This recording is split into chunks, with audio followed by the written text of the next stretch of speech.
And then I went on to become the host of a television show, and then a commentator, and now I have reached the very top of my profession. I am a content provider. And that is it. It's just like bulk commodities. The web just has a voracious appetite, and what I get from my editors is more stuff.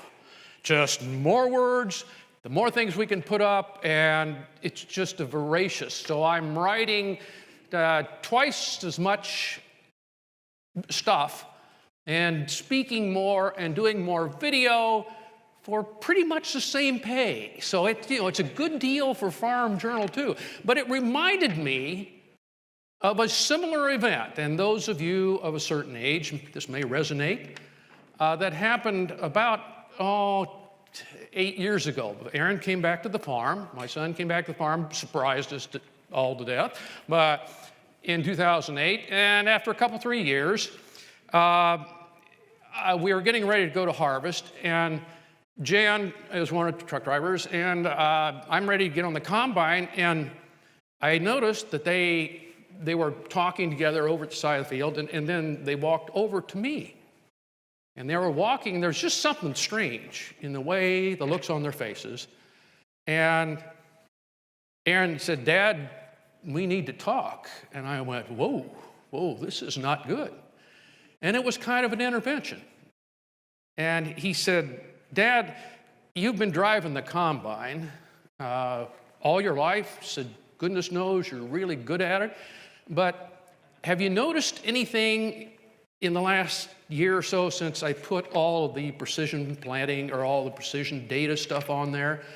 And I said, "Yeah, it's gotten a lot more complicated. You go in the field. When I get in the combine, you get to the field, the object is to start the combine and drive it back and forth. Not sit there, beep, beep, boop, boop, beep, beep, bop, boop, boop, boop, boop, boop." And so it turned out that the season before, Aaron would come in at night and he would climb up in the combine to download the data, and I would hear this quiet sobbing. And so he and Jan said, "Dad, we think that your years of experience and your instinctive feel for the machinery and the land would be better served if we had your keen eye and steady foot on the clutch of the grain cart." So I'm vice president of grain cart. But I'm also executive director of tillage. So I've peeked out there too. But this is typical of how the arc of your career in agriculture. And for those of you, like I said, who are approaching my age, be prepared for this. And you may find out that the grain cart isn't that bad, especially in beans. It's just a lot of fun. And it actually got a lot easier, so you might want to just kind of go along the way. I was contacted. You have an incredible staff working for you and preparing this meeting, and they've done a wonderful job. And they got in touch with me, I think, like a year and a half ago or something like that. I've had this on my schedule forever, and they said, "We want you to talk about marketing opportunities and challenges." And I'm going, "Yeah, well, okay." And so I didn't think anything about it. And so over the last few months, I've been trying to make some notes and pull together, and I wanted to be as current and relevant as I could. But every time I came up with an outline, I would, at some point, head into my computer in the morning to get started, and I'd go to the Chicago Trib. That's the first thing I do, and I read the comics. Go to that section, then head to the front page, and inevitably, I would say to myself, "Now what?" Because all the careful things that I'd wanted to talk to you about markets and opportunities suddenly changed overnight. So if I could start the presentation. There we go. So let's reduce that title down to something else. Now what? And every morning when we pick up our phone or turn on our computer, somewhere before we read that first word, this probably is you're bracing yourself for what happened overnight or what's been tweeted, and you're just not sure.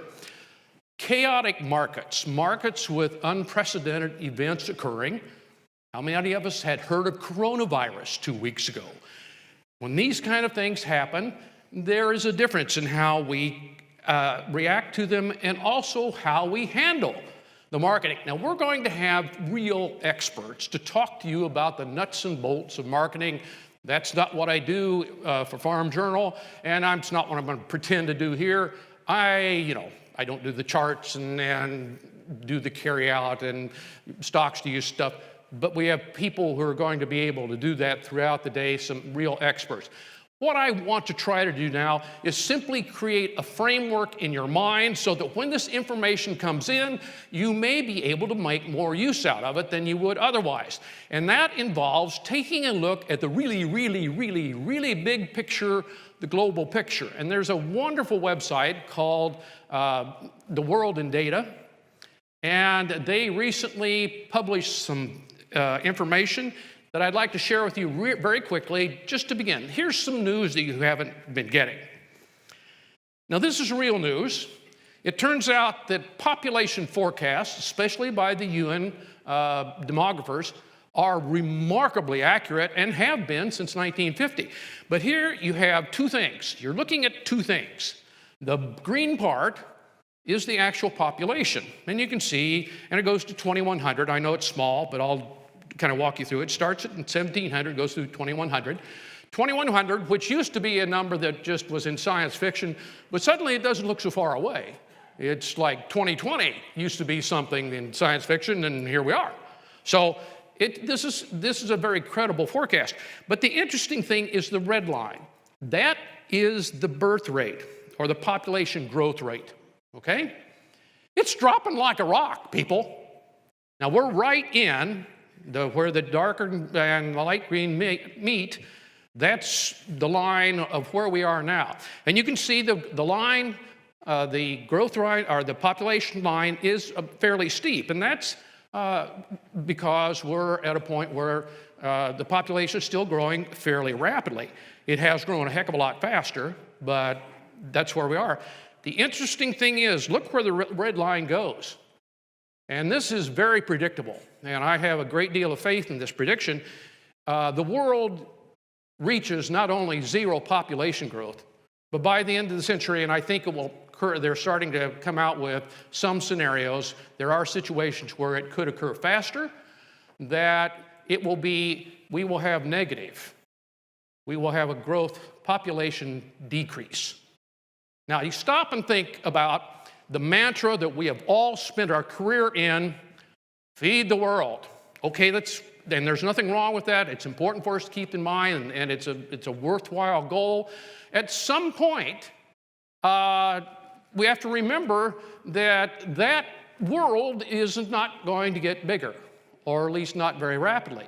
This is already happening in the developed world, but for the entire world, there will be zero population or less growth by the end of the century. I had no idea it was slowing down that fast.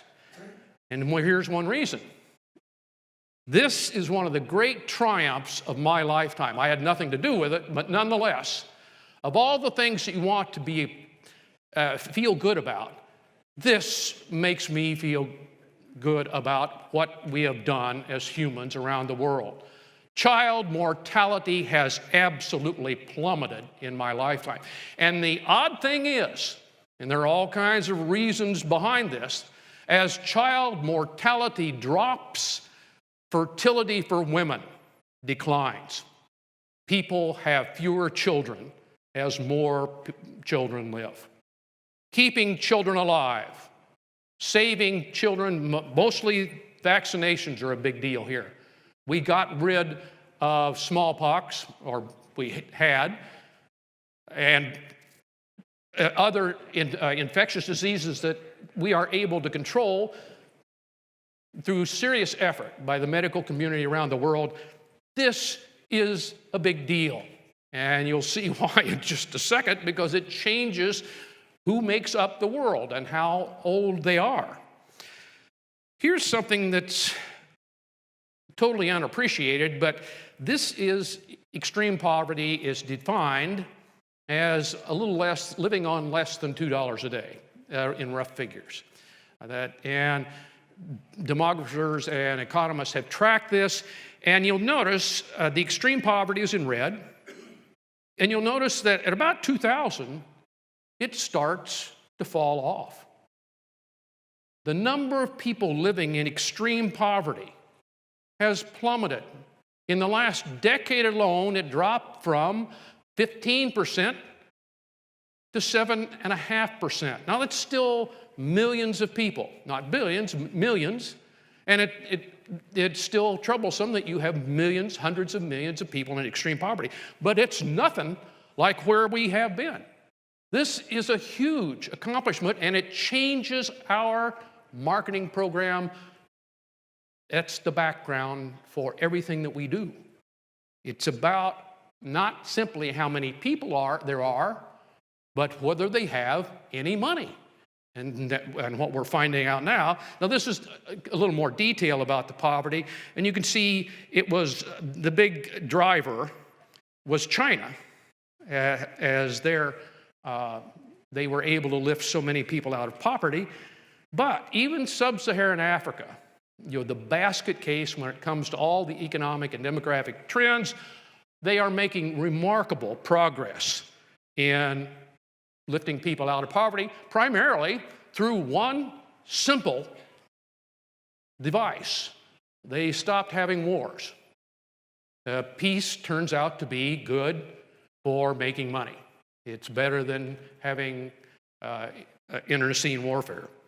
So even Africa is making huge strides, and I think they will catch up, and you'll see that. Last week, this report was released. And now, granted, it's arbitrary, but it still says something because you can compare it over time and take a look at it. There are now more people in the world who are middle class or above. And middle class is somewhere between $11 and $110 a day, right? So for roughly 4,000 to 40,000, you can use those figures. That's considered middle class. Most of the world, or we're right at the tipping point, soon most of the world will be middle class or above. This is unprecedented. Middle class is when you suddenly have enough money to spend on something other than things to keep you alive. That is our market. Those are the people who will influence what you will grow, what they will buy, and what they will eat, because they finally have an economic choice. They don't have to find whatever they can as cheaply as they can. They actually have a choice. This is huge and optimistic, great news that against the backdrop of our own particular situation, we sometimes forget that there are global tides that are going in the right direction. We have much to look forward to, and the younger you are, the more you can take pride in the fact that this is occurring. All right, now I'm going to start this graph, I hope. Yes, what you're looking at is GDP per capita. That's national income per person. Now, it's in purchasing power parity. In other words, we adjust it so that because a dollar goes a lot farther in China or Brazil than it does in the US. But this you're looking at from 1800 to present day. And you're going to see something remarkable here in just a minute. The top line is the United States, the next one's Brazil. The two red lines are China and India. And there goes China. Compare the growth rate. The United States kind of chugs along. 3 to 4 to 5%, up and down, has a couple of recessions, something like that. China looks like a guy having a heart attack, and then suddenly has a fever. And India is similar. But we have seen nothing. One of the reasons that it's China, China, China, all around the globe, not simply for us, is not because they are a single market, is because they have accomplished something, however you may dispute their methodology, that is unprecedented. You could see, we were the most successful, rapidly growing country up until about 1990. And they were able to take their GDP per capita on an incredible ride. That's where a lot of these poverty statistics got skewed. But this is an incredible event. And when we talk about China, and whether we cast them as a trading partner, trading adversary, political foe, it doesn't really matter. Bear in mind that this is a country that somehow has pulled off the economic miracle of our lifetime. Now, what do all these charts tell us about our assumptions going forward that will affect what I'm supposed to be talking about, your marketing challenges and opportunities? Well, first off, you're going to have more customers, not simply the number of them, but you suddenly have customers, again, with discretionary income. And they can say, I'd like to have more chicken. And I don't want breast meat, I want dark meat. They can choose. Or they say, well, no, I'm not into chicken anymore. Do you realize that's happened here in the U.S.? About 2 years ago, I did on U.S. Farm Report, did a commentary. Chicken wings went from the least expensive, the cheapest part of the chicken. I remember when I was you guys' age, you young guys' age, we used to load them up and almost give them away to Russia. The leg quarters, they just threw them away.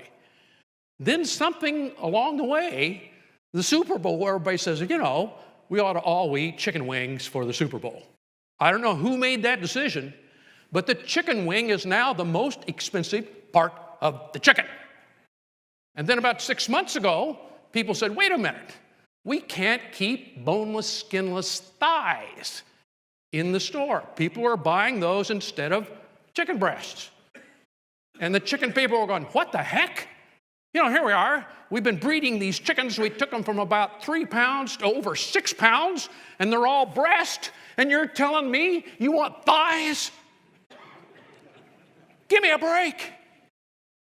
Last week, I read about the latest headache for the chicken people. I don't know whether we have any chicken farmers or producers here, but you guys, you cannot catch a break. It's like farming in North Dakota. It's just, okay, the customers have decided that, we don't want breast meat, we want dark meat.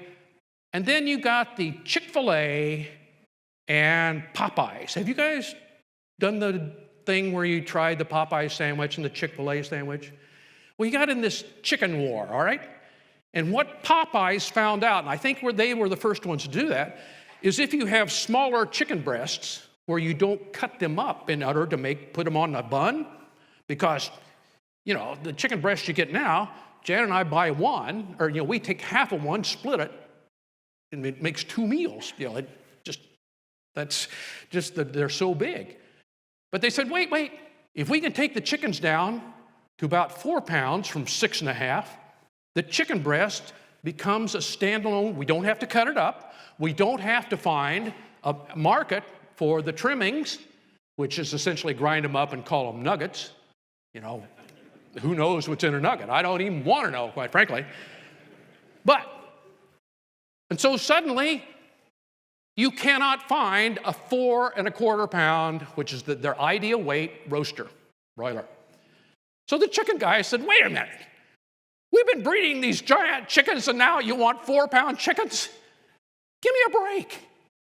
And consequently, there's a shortage of smaller chickens. And people are just going nuts trying to figure out, trying to chase where consumers are going. As more people have more discretionary income, this is going to be what happens. They're going to discriminate.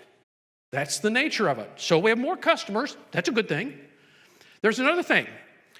Greater global stability. When the vast majority of the world GDP was Europe and the US and Japan, and this has only been in my lifetime, and it really was. That was 70, 80%. Why, a recession in the US or problems in the EU just could tank the whole global economy. But it's like putting logs together to make a raft. You know, you keep adding a whole bunch more logs, it gets a lot more stable. As we have more and more people and the middle class is spread out over more areas, it really changes the stability of the global economy.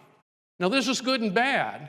It means that it probably will be a lot slower to go into recession, but it also means you're not going to have enormous growth rates of 4 to 5%.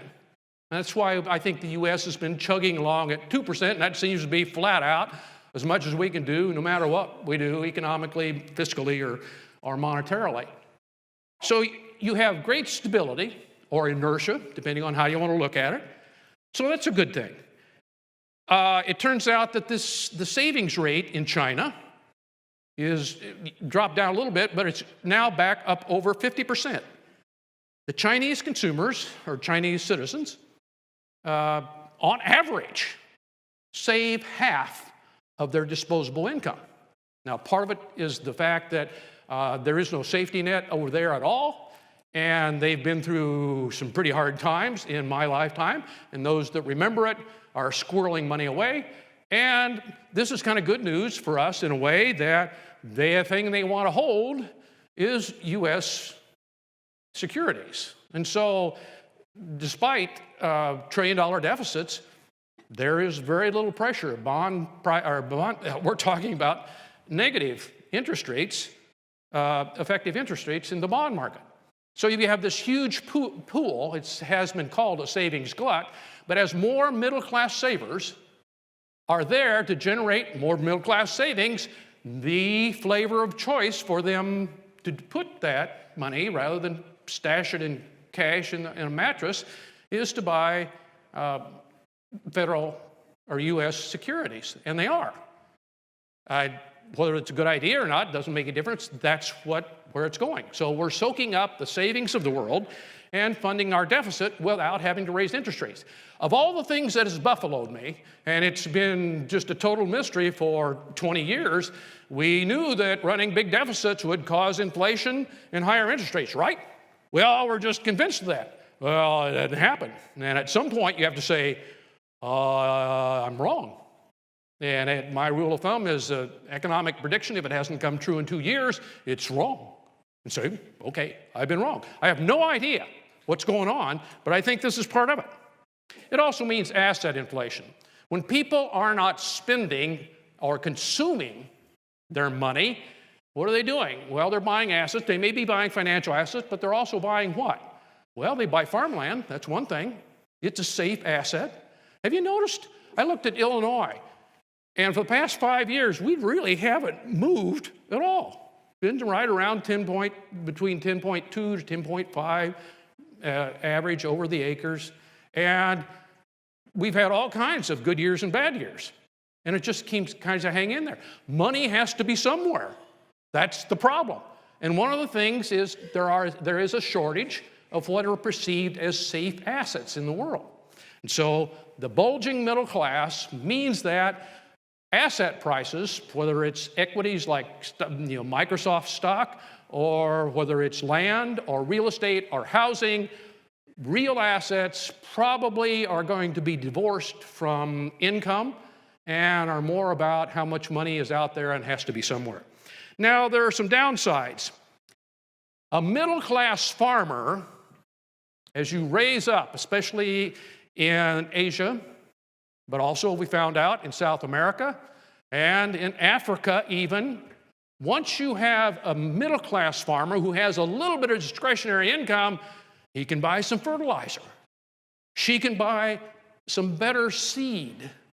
They can, and actually the big breakthrough in Africa, I had a chance to go there about 8 or 9 years ago, and I could just see this beginning to happen, was cell phones.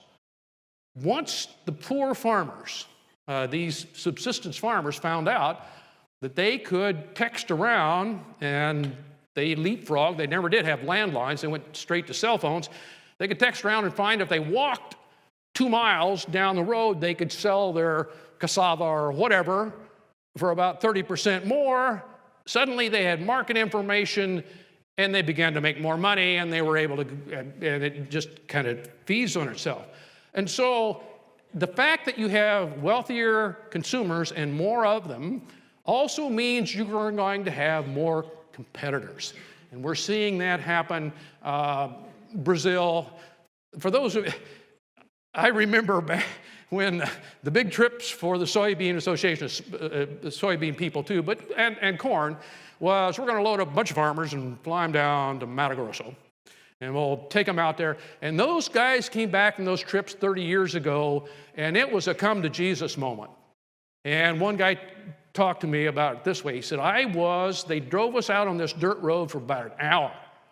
And he said, they stopped. He said, we got out. I stood on the top of this school bus. He said, I looked around me 360 degrees, and as far as I could see, it was all soybeans. He said, it was just one ginormous field. Now, this is 30 years ago. And this is when it starts sinking in. Yikes-a-rooney.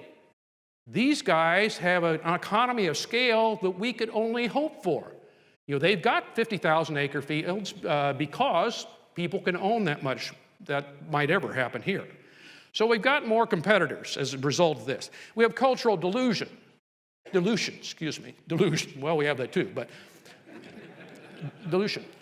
In other words, the trends and that we see in the United States aren't necessarily going to be what everybody buys into.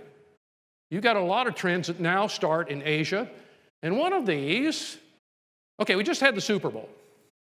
Now, if you took the Super Bowl, NFL, a lot of money in that business, in pro sports. If you took all the pro sports in the world, NFL, Major League Baseball, NBA, hockey, and then you added in all the soccer in Europe and rugby and badminton and cricket and, I mean, all the pro sports in the world. They have a combined revenue, a combined income, okay, of about $75 billion a year.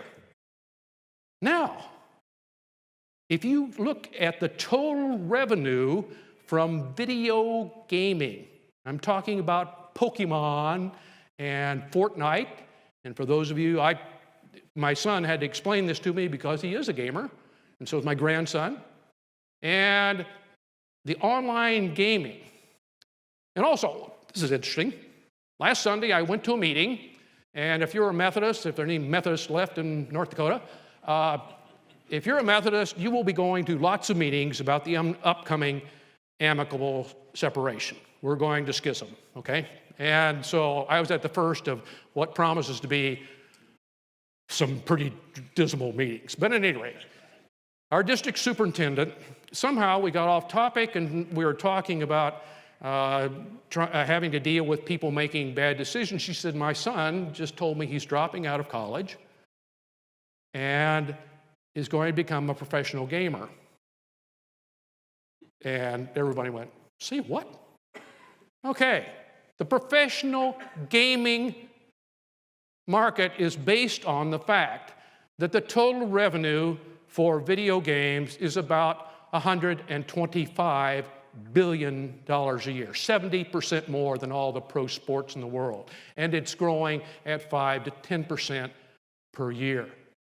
This is largely driven by Asia, but you now can make serious money, millions of dollars, as a pro gamer. And is it as preposterous as saying I'm going to go into the minor leagues and play baseball? I don't know, that whole thing. But these are numbers that just, wait, what does that mean? And we really don't know. Fiscal complacency. If you can borrow $1 trillion a year without raising interest rates, why worry? And nobody in Washington, as nearly as I can tell, is worried about the deficit. They may be right. I could be completely wrong. I'm a little concerned about it. But I don't seem to have any reason to say, well, look, here's the bad thing that's happening. So we obviously don't know what's going on, but nonetheless, we are a little bit complacent about the fact that we seem to be able to charge anything to the card. And finally, it's just an accounting identity. It's just the way you add it up. But we're going to have trade deficits because anybody know what the savings rate? I talked about the savings rate in China being 50%. Anybody know what it is for the U.S.? Just a guess? Okay, last month it was 7.9. It's risen. It used to be roughly in 6 earlier in the year. We hit 7.9%, which is a reasonable savings rate for our country. It has never been much above 15%, and that was during World War II, where you had to say there's nothing to buy.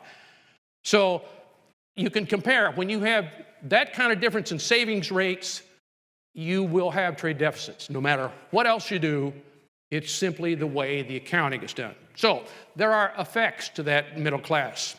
How do we deal with this? Well, let me offer some, this is the same thing. I just wanted to show you about the fact that it's not all about us anymore. China is now the driver or the largest single effect on GDP. That's the yellow line you can't see. The U.S. is the blue line. And this happened a few years ago. Here's another one I think you need to keep in mind. Literacy continues to fall, and this has a huge rate. The more education women receive, the lower their total fertility rate. I have no idea what what the connection is, but the correlation is extremely strong. If girls can go to school, the fertility rate in a country drops like a rock. It's happened in Pakistan, it's happened in Nigeria, it's happened all around the world. You can come up with any mechanism, it's just a truism. And you can look at the last few percent is changing because of this. There now is a huge push for some kind of literacy because you're making your money just like those African farmers by being able to use a smartphone to access information. We're not the only ones checking the markets on our phones, and it's not only the markets there. This is unbelievable. Now, if you're not familiar with these type of diagrams, this is a demographic profile, and the dark blue in the center represents 1950, and if you divide it vertically, the left-hand side is men, the right-hand side is women. This is a standard way you show. And along the side that you cannot see are the vertical axis is age groups, 10 years old, 20 years old. And so the guys at the bottom are the kids. Those are the babies. And you can see it used to be that there's a kind of a Christmas tree or, a very stable. You had a lot of little kids and then people died as they got older. And then you had just a little bitty few at the top. And the top on this one is 90, okay? And as you go out farther, it starts in 1950, the dark blue. The green is right now, 2018. And the interesting thing is you can already see the bulge of millennials. Baby boomers are not the largest generation out there anymore. Millennials are. That's 25 to 44 years old, okay? This has a lot of significance. But what really is significant is what's happening, and I apologize, you simply can't see it, but as you go to 2100, and that's the outside shape, you notice the shape gets farther and farther away from the Christmas tree, that suddenly we have a lot more older people. And you get to the point in 2100 where the curve actually starts coming back in. In other words, we're going to have a much older group of people as we stop having more people. We've talked about 2100, there will be zero population growth in the world, and so the world just continue to get older as we have more people living longer. thanks to all kinds of reasons, but nonetheless, this changes everything. You can't simply look at the population and say, well, demand for X is going to be this, because you're going to have a different mix. The people my age don't buy the same stuff that we did 50 years ago. And you need to watch the millennials. Whether you like them or not, tell all the jokes you want, talk about avocado toast, I don't care. They're still the baby boom of the future. Well, they're the present and the future. And they will have an enormous effect. So whether you agree or don't even want to know about it, you need to be in touch with that generation and what they're doing, because they represent the bulge in the whole thing. But the idea that we could have a top-heavy demography, nobody saw this coming. And Jason Lusk, who's an economist at Purdue, wonderful ag economist, just wrote about the Malthusian inversion. We grew up thinking, well, we're going to run out of food because the population is going nuts. Well, it turns out that's not going to happen. Not only are we better at growing food than we ever thought, but the population isn't going to grow in the way or produce the population that we thought we were going to have. Okay, this we don't know.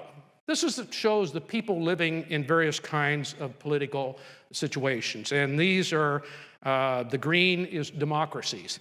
And it's been fairly encouraging as we grow. More and more people are living under democratic systems or something you could call that. But in the last century, we've kind of tapered off or flattened out. Now, maybe that's temporary. You can see we've had this occur before.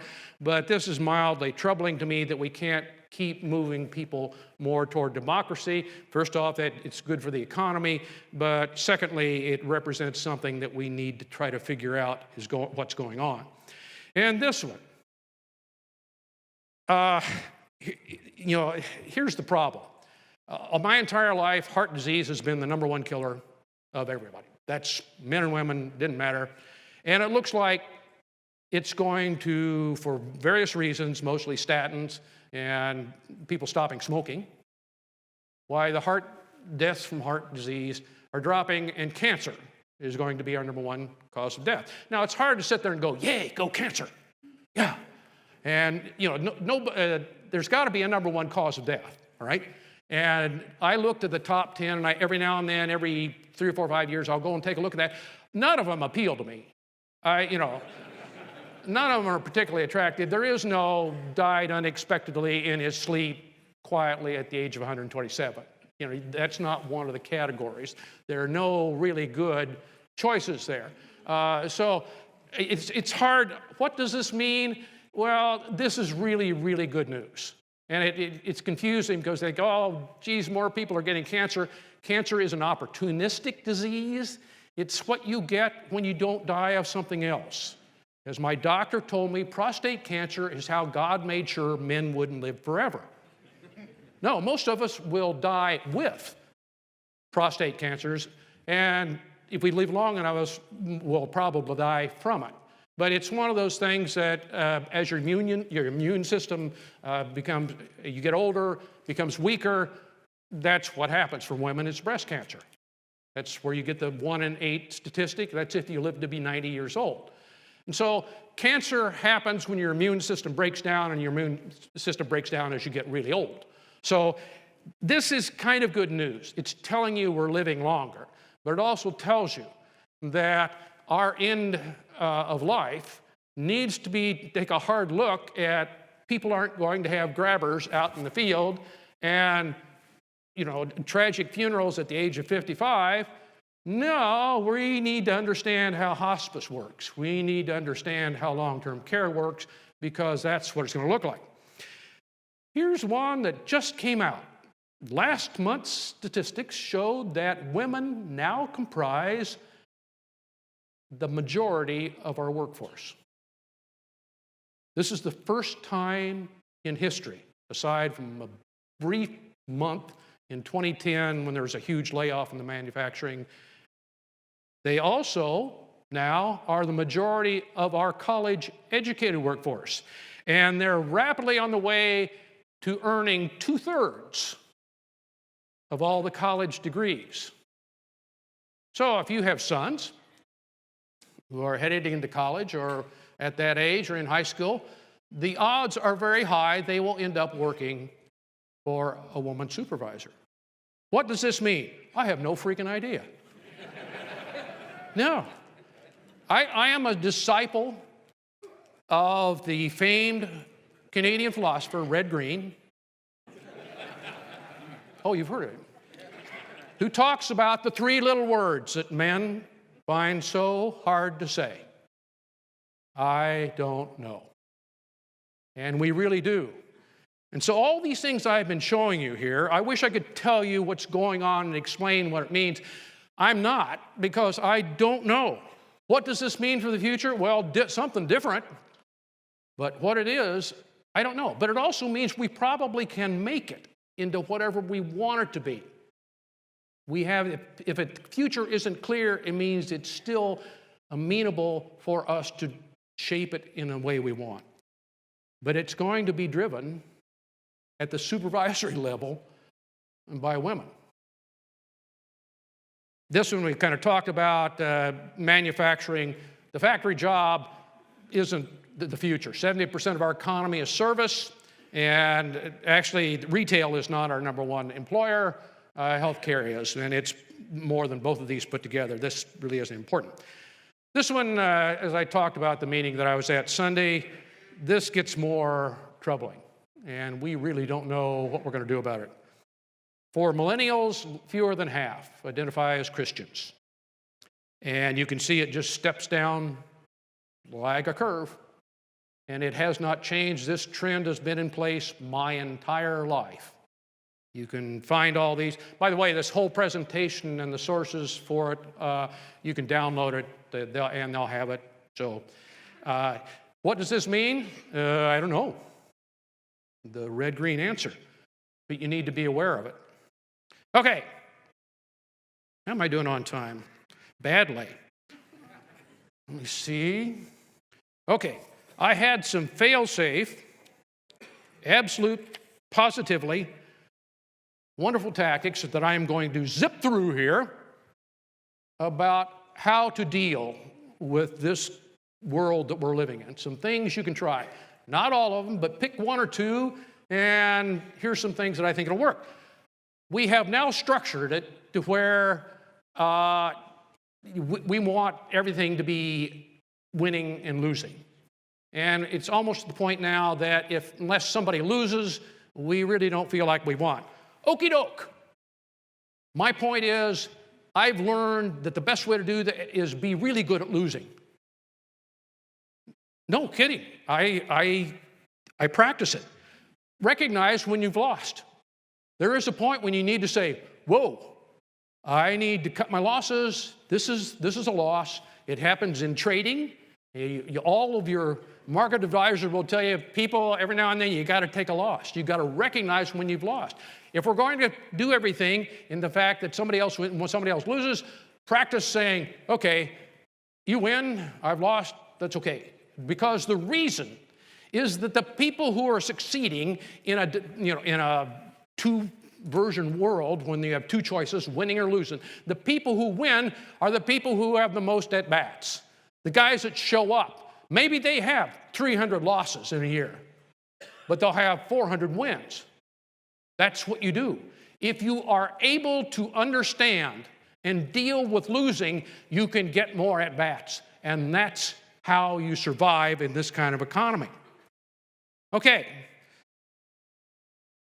When you're talking to people, and here's the worst example, here I am, telling you a lot of words, but what really works are pictures. The graphs that I showed you will linger in your mind a lot faster, especially the one that just blew me away, and I've watched it 100 times, is that picture of China, just taking off like a rocket. That one you can't unsee. And this is a very helpful graph that I hope you'll be able to keep in your mind, and it'll help with all your marketing decisions. But the point is, words aren't working as well as they should. Even when they're well written and well expressed, they've cut my column down from 550 words to 425. Luckily, they didn't cut my pay, but the big thing is white space and pictures. And if you look at the Farm Journal, they've just changed it, and top producer, suddenly you think, well, there could be a whole bunch of words over here. No. You guys apparently want pictures in white space. Works for me. That's just 60% of the words I used to have to crank out. Okay. We have a problem in agriculture, especially in our business, corn and soybean, all right? There are X many acres, right? And if I am farming 2,000 of them, or Aaron and I are farming, you aren't, right? We have a fixed world. It's a zero sum. It truly is win-lose. And so you run into the problem that I wrote about 5 years ago and nobody understood. And I'm not sure I went back and read it. Guys write in and said, look, I read that column 5 times, still not sure what you're trying to say. Here's the problem. In a zero-sum world, it becomes a reasonable strategy to be as audacious, as daring as possible. Okay?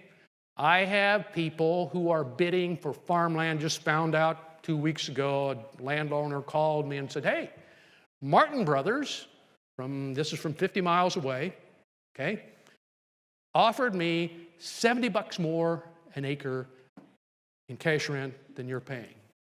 Can these guys do it? Maybe not. But it doesn't matter if they go broke, if before they go broke, which I think they will, and secretly I'm hoping for.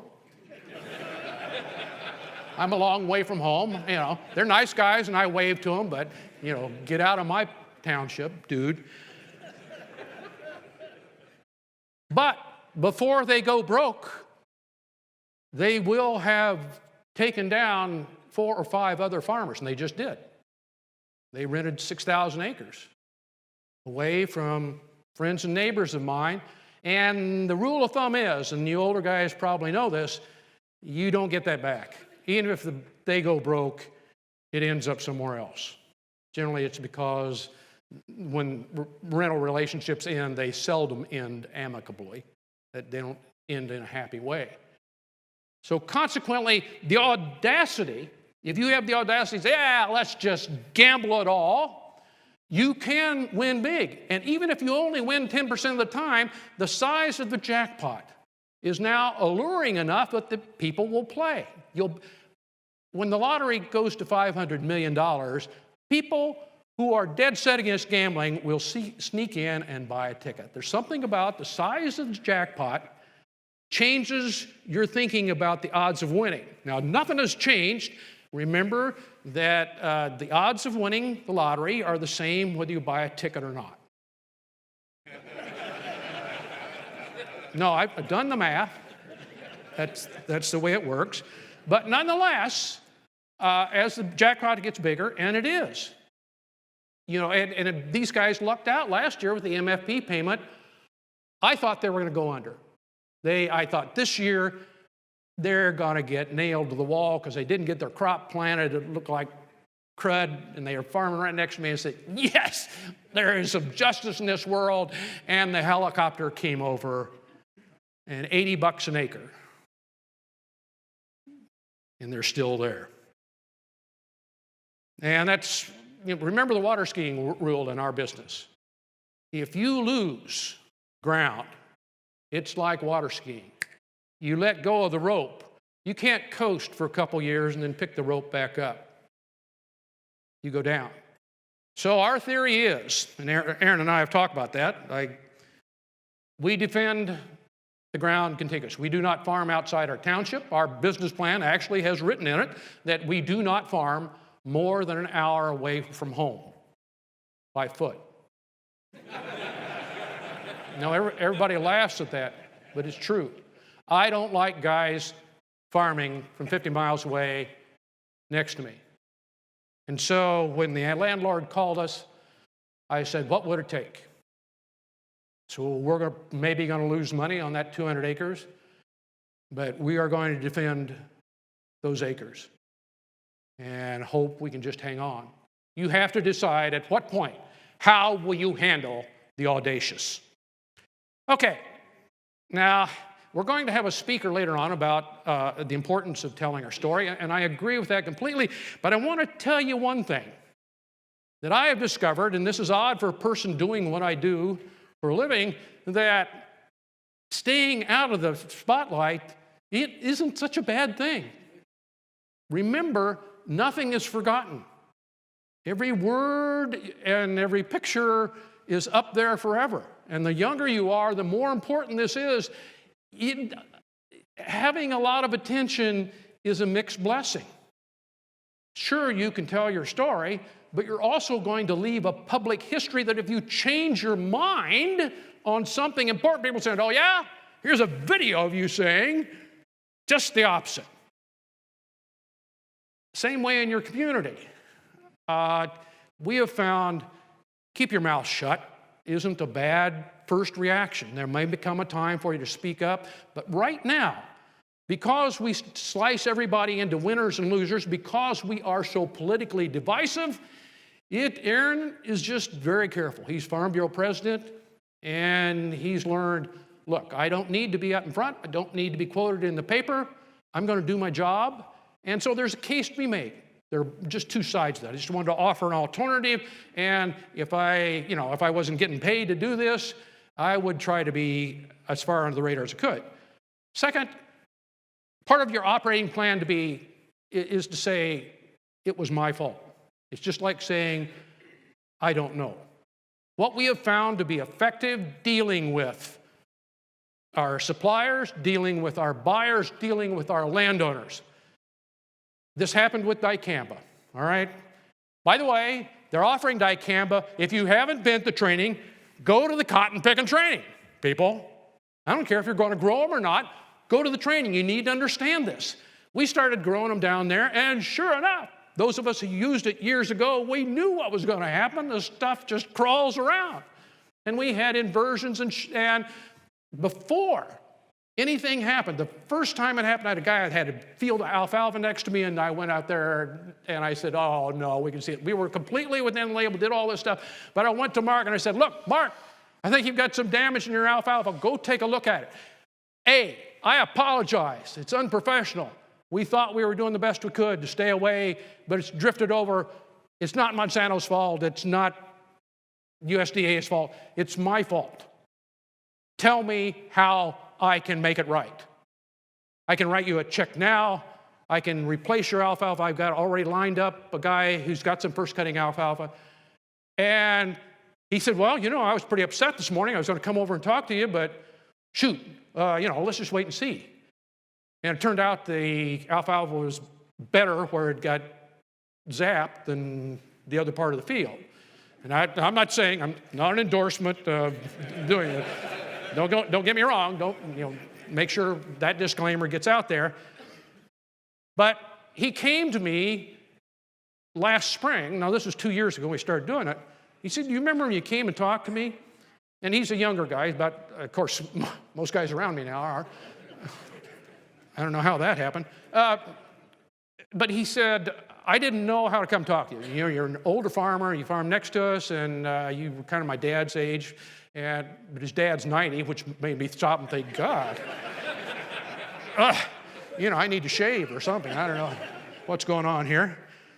And he said, I was dreading coming and talking to you, and when you showed up, he said, I didn't know what to think. And he said, I know I kind of stumbled around and fumbled around here because I was prepared for anything, and for you to say, look, I'm sorry, can I write you a check? And I noticed he didn't say anything for a minute. He just kind of stared at me. That's the last thing people expect. It's the first thing they want. And it's also hard for them to ask. Take accountability for your actions, for your words, within especially your community, but also for your profession.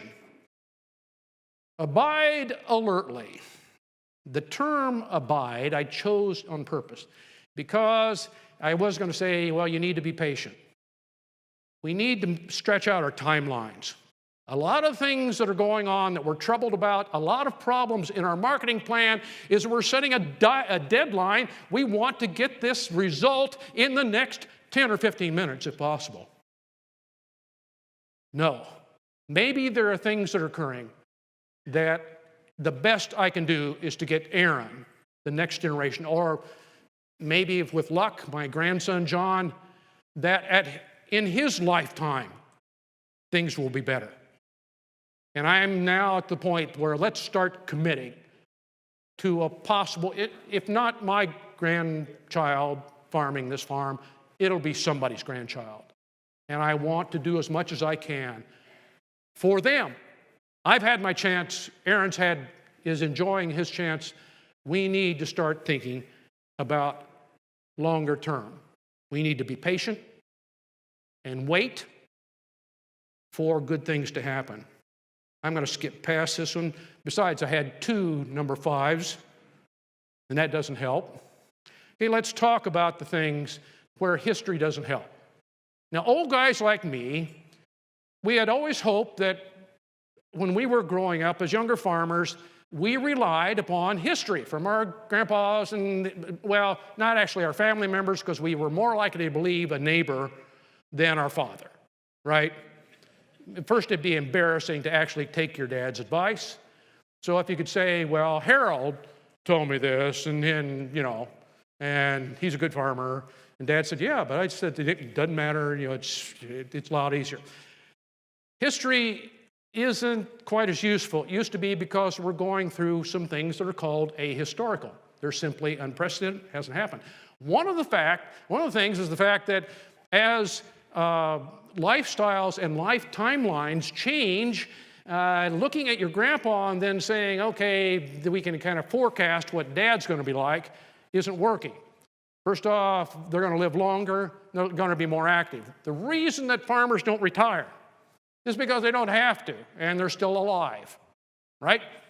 Farmers have their greatest economic power and also their highest social clout when? The day before they retire. You are never more in control of your life or your farm or your profession as that moment. So consequently, it's really hard to get out. And so young farmers come up to me and say, Dad just won't retire. Yeah, that's because he had to wait a long time, and now it's his turn. This is going to get worse. We are staggering our lifestyles to the point that there are greater gaps in age between generations. Well, that changes everything. We're having children later. My younger son came to me, and he had been married for 10 or so years before they had children. He's an engineer. His wife is an engineer. They had great careers. They were doing things. They were traveling. I loved it. I would have loved to have had their lifestyle. It was great. And they flew around, and he did things and was going on. And, of course, we get to Thanksgiving, and Jan would eventually blurt out, those eggs aren't getting any younger, And God help me, she actually said it. But long story short, they began to have children in their mid-30s. And Jack came to me, and this has just been a couple years ago, and he said, we were looking at our wedding photographs. And I said, yeah, I kind of remember that. And he said, we had pictures taken, of course, with our parents. He said, but we also had pictures taken with the living grandparents. And they had 3 out of the right, I don't know. And most of them are still there. He said, we will never be in one of those photographs as a grandparent. It simply is statistically impossible. As you have children later, they marry later, it's just simply not going to work out. What does this mean? Again, I don't know. But it's different. It's ahistorical. The pictures we have and the values that we hold you got to go back and go through the assumption saying, oh, wait, that doesn't work anymore. Our work has changed. No picture, no image have I ever seen in my lifetime as a farmer has had a bigger impact than 4 years ago when Case rolled this out right before the Farm Progress Show, and guys went over and actually touched it. And you look at that and you say, but there's no cab. There's no place for a guy to be. It's one thing to have an artist conception of this is the future, and I've seen it all my whole life. You're going to have the robots and the control tower in the center of it, and I bought into it. I was an engineer. You know, this is what I want. I want to be up there working a lever and all these robots doing everything. That's one thing. To have the sucker sitting in front of you where you can touch it, this changed people's thinking about the future. So we have an evolving job description. What is my job going to be in the future if I'm 30 years old? Probably not what it is now. And so we're in an anxious environment. We are worried because our long-term picture no longer seems quite as clear, if it's even viable at all. That kind of anxiety bleeds over into how we make decisions. And I know Chip Flory and the experts that you'll be hearing from are going to help you deal with that. Okay. I do have some points I want to try to leave you. I hope you pick them up along the way.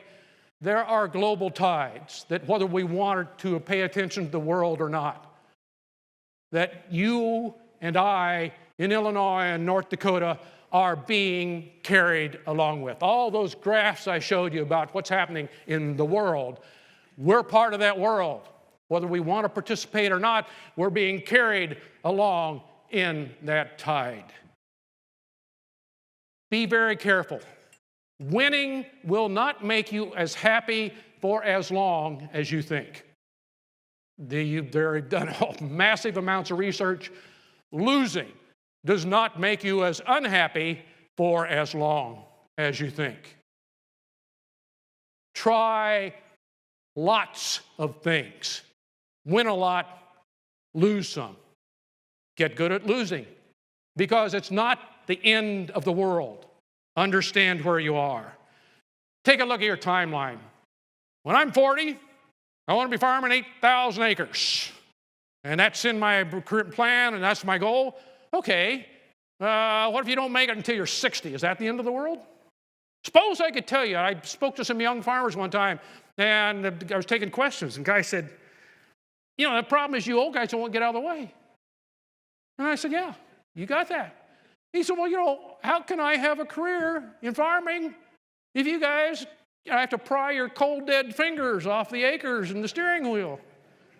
I said, all right, dude, what if I told you that because of the age you are and what I know about your life expectancy and your health expectancy, that you're going to have a 30-year career, a successful, just the picture of the career that you really want, and you'll have a wonderful 30-year career. He said, that's great. I said, it's going to just start at your age 47. No. Would you wait for it? Would you restructure your timeline? Is 30 years enough of a career? Generally, you can retire in any other business. 30 years, that's a long career. What if that's the nature of our business? I'm not saying it is, I think it is, but that's just my opinion. But take a look at the benchmarks that you've established for yourself and say, wait a minute, is it the end of the world if I work off farm until I'm 45 and suddenly I've got, okay, I qualify for some kind of pension, and I can maybe even keep my health care, and then I come back to the farm because Dad's still going good in his 70s. He's getting along all right. What if we work it out that way? This has happened around us. It's happening more and more. Late careers are still careers. Not starting at 21 isn't the end of the world, people. So at least take a look. Are your goals realistic? Ladies and gentlemen, you've been wonderfully attentive, and I really appreciate it. And I hope you found at least one thing that you can find useful in dealing with what you find in market challenges and the opportunities ahead of you. I think the opportunities are manifold. They're just simply going to be disguised. They're going to look differently than they do now. We can do this. We can handle what's going forward. I want to leave you with one idea. All of you should have in your mind a plan for winning the lottery. Now, I know what I told you, and it's true. The odds of winning the lottery are the same whether you buy a ticket or not. But I have a very clear and precise plan. It's on a spreadsheet for when I win $100 million. I know. I'm going to get the check. I'll get a check because it's Illinois. They take 42%. That's federal and state. You hold up the big check for $58 million. And then with very becoming modesty, I'll step to the microphone and say, this is a dream come true because I'm going to give all $58 million away to charity. People will go wild with applause. I will be showered with praise. I will be just feted for my generous spirit. And I will, with manly modesty, say, no, please, it's just the kind of guy I am. And I will. I will give $58 million away. And then I will go into TurboTax and I will file for an income tax refund. Okay? 57% of that, I know, I ran it through. I just got TurboTax and did my taxes for this year. I said, well, okay, let's have a test case here. I can get $23 million back from the government. Now, I'm not going to say that. You guys keep this down. This stays here. I'm not going to say that at the big ceremony with the big check, okay? And then that I'll very quietly, see, I've got a plan. I've got a plan for unexpected good luck. General Lew Wallace, a Civil War general who wrote Ben-Hur, once wrote this, I think, a remarkable phrase, and it's extremely true. One is never so on trial as in the moment of excessive good fortune. You are likely to have one or two, perhaps more, moments of excessive good fortune where simply because you were in the right place at the right time, or you bought a ticket, I don't know, or you had an inheritance, it could be any number of things. Money falls out of the sky, or something really wonderful happens to you. Maybe you marry the right person. That, I think, is excessive good fortune. No, it really is. Take a look at it. It's a big deal. But that is your moment of trial. What you guys have been through in 2019 and still are going through, the year that won't quit, you will not look back on these years with the regret that most of us do on those years like 2012 and 2013, where farm income was twice what it is now. I look back and think, boy, I could have handled that better. You know why? Because we don't plan for excessive good luck. We don't even plan for good things to happen. We prepare ourselves for the worst, and we're really good at doing that. But trust me, you will look back at 2019 and marvel at how well you handled one of the worst farming situations ever in my lifetime. My hat is off to all of you. And you will look back at that and say, I have no freaking idea how we got that harvest in. No kidding. 78, 79 was the big blizzard, and we were feeding cattle. I have no idea how I kept 500 cattle alive. It was just me and Jan out there on the farm. But the years that I remember and the regrets that I have are, when corn was $7, I could have done this. We think we didn't handle it very badly, but if I had simply thought about what would I do if things went right? Things are going to go right, folks, more often than you think. God bless you.